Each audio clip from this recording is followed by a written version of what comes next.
In 1958 Hong Kong, Bruce Lee was 18 years old.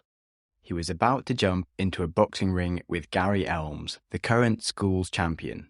Bruce had only been given a few months of preparation to modify his Wing Chun Kung Fu for normal boxing. His first and final day of boxing was about to start. Bruce shifted into a classic Kung Fu stance, whilst his opponent took on the Western boxing stance. The visual clash of East versus West began. The bell rings. Now, Bruce Lee explodes, unleashing his lightning-fast strikes and impeccable footwork, moving like a blur around his opponent. Gary Elms, a skilled boxer, attempted to land powerful punches, but Bruce's evasive maneuvers just made him far too challenging a target. The crowd was on the edge of their seats, marveling at Bruce Lee's extraordinary agility and precision.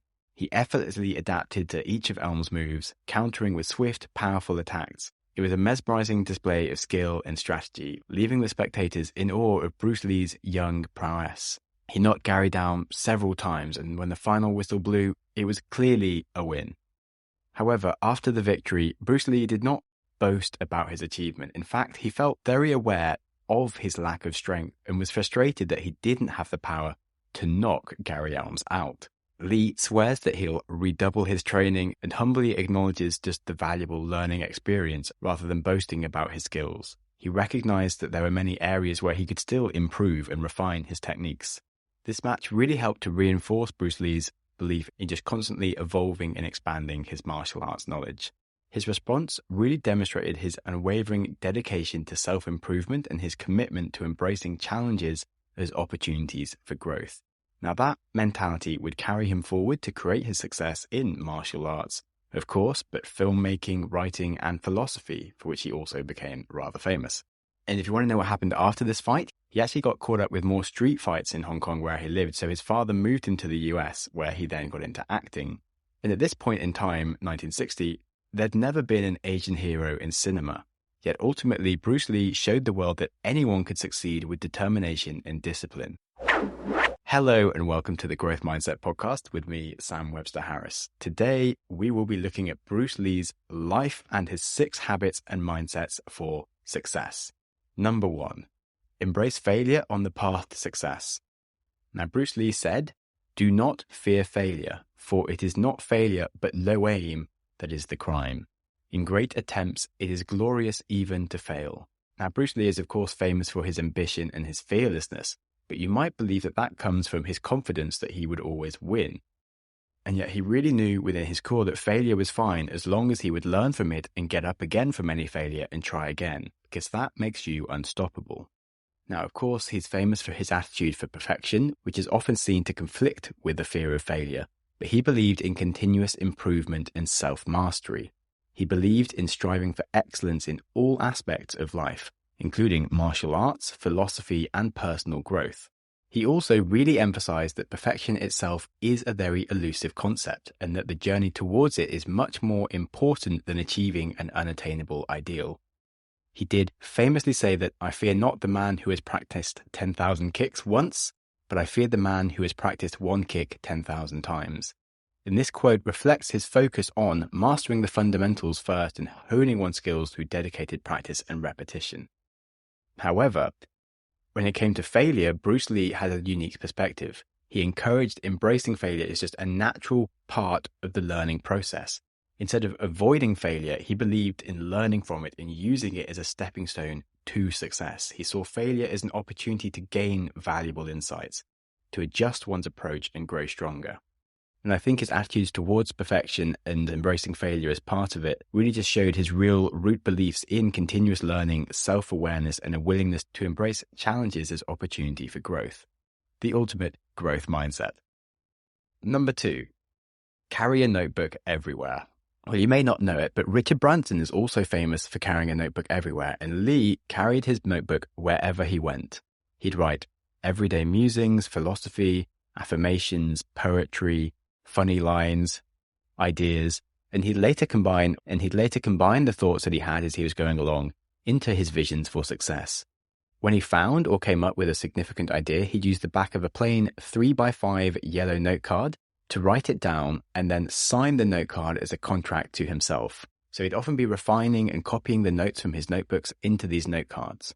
And according to the University of Rochester Medical Center and several other research institutes, journaling does have the benefits of managing anxiety, reducing stress, coping with depression, but also helping you prioritize your goals and your problems. So in other words, get yourself a journal and make notes and reflect on them and pull out the most important bits.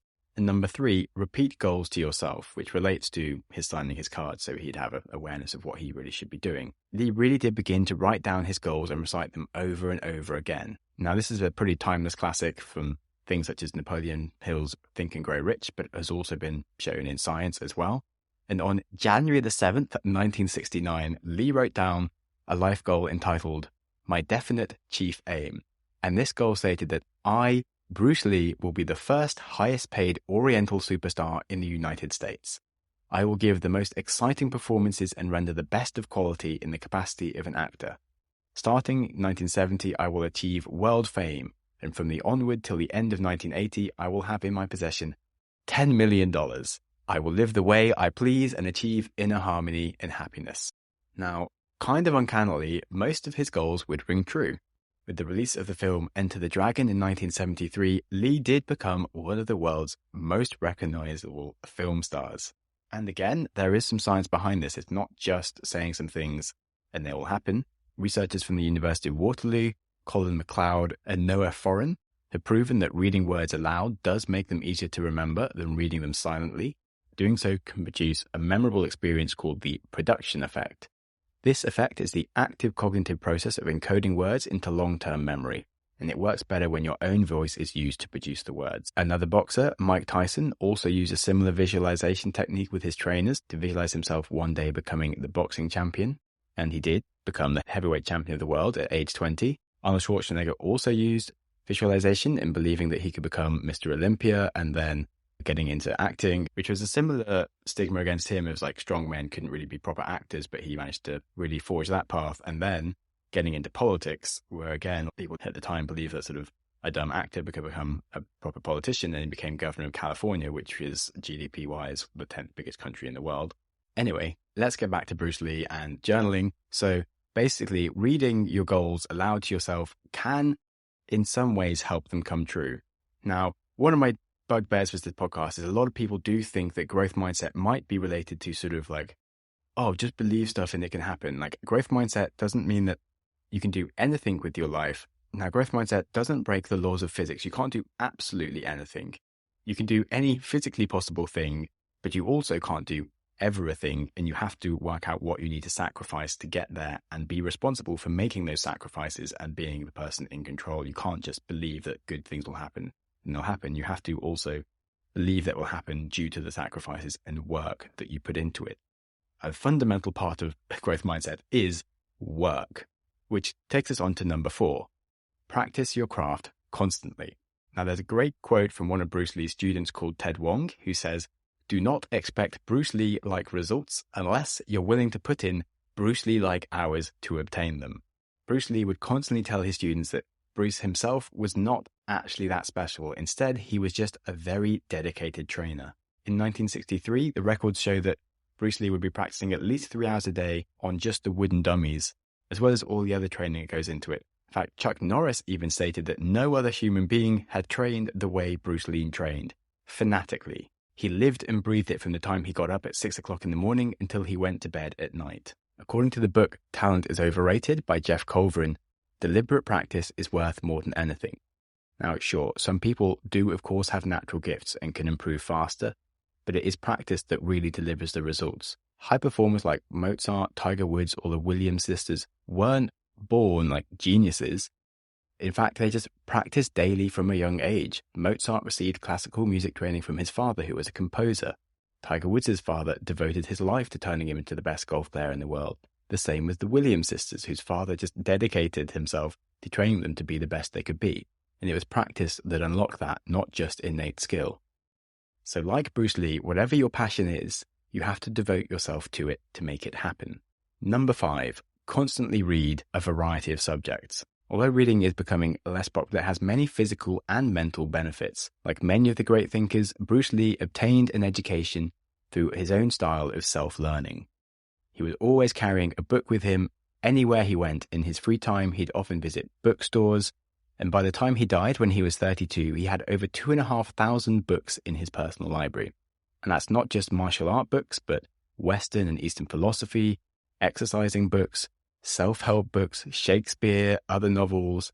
And the point is that reading widely broadens your knowledge and gives you ideas that you can't have alone and gives you more access to your own creativity. According to the psychologist Robert Epstein, having more diverse knowledge allows for more interconnections, and that's the basis of creative thinking. And that was certainly rang true for Bruce Lee with his reading. It really allowed him to widen his own fighting methods in combining 3 different martial art theories of boxing, fencing, and the Wing Chun Kung Fu, as well as widening his own philosophical thinking, incorporating thinkers such as the Indian philosopher Jiddu Krishnamurti and other Eastern philosophy. And this really helped Lee develop the Jeet Kune Do, which was his non-fixed way of thinking in regards to martial arts and philosophy. So if that inspires you at all, go read something out of your comfort zone. If you're looking for some inspiration, I have a podcast all about books called the Wiser Than Yesterday Book Club podcast, where we read lots of different subjects and might give you some ideas of books that are worth reading or not. And anyway, moving on to number 6, researching widely and adapting using old or new methods. Do not hang on to things just because you've done them the same way you've always done them. And yet do not throw things out just because of the new fad has come along. The point is to just try and adapt things and just seek improvement. Throughout Lee's life, he constantly used new ways to improve his martial arts or fitness abilities. From the mid-1960s to the early 1970s, Lee would read magazines on bodybuilding, cutting each article out that he liked and saving them. He may well have been the first martial artist to train like a modern athlete. Because of his research, he actually incorporated the then not used technique that much of interval training and weightlifting and nutritional eating with electric juicing. He also ran and stretched daily, which might be shocking to read, was uncommon for martial artists at the time. I mean, I do all of these things and I'm not even trying to do martial arts. Yeah, anyway, the point is he was really ahead of his time because he was always keen to learn what he could do to improve himself. He'd studied and incorporated isometric training, which led him to be able to strengthen his muscles without putting on too much mass. And he genuinely created new exercising systems for himself using new and old school exercises. In the martial arts, Lee began to add Western boxing and fencing tactics, sparring, broken rhythms, etc., into his Wing Chun Kung Fu training. Whilst at the same time, he still kept many of the Wing Chun Kung Fu tactics, the sticky hand training as it's known, low kicking, short punches, etc. In other words, he really successfully combined the East's structure and form along with the West's function and practicality in martial arts. Pablo Picasso combined the European and African influences to really start the art of the Cubism movement. If you look at Van Gogh, in the Impressionism, he also sometimes combined the Japanese influences of a flatter painting where there is no shadows and different uses of light. So like Lee, we should really find and research old and new methods alike to combine them to create our own original thoughts and works. So in conclusion, despite the fact that he died over 50 years ago, Bruce Lee's influences still happen to this day, not only in cinema, but he's also known as the founding father of MMA. And he is just a character that really speaks to both Eastern and Western cultures, who shows the power of relentless perseverance, determination, creativity, and of course, the growth mindset. So I hope this really inspired you to look into some of your own habits and see the kind of things that you can achieve with the right determination and approaches. And thank you so much for listening. If you're on YouTube or Spotify, you can add any of your thoughts in the comments. You can, of course, give us a like and a rating on Spotify, YouTube, or Apple, and that would be amazing. Everyone says this, so you could just ignore this because of you might have better things to do with your life. But what is important to do with your life is to enjoy it. And that starts today. It's not something to be put off until the future. So be kind to yourself. And whilst you're at it, be kind to someone else too.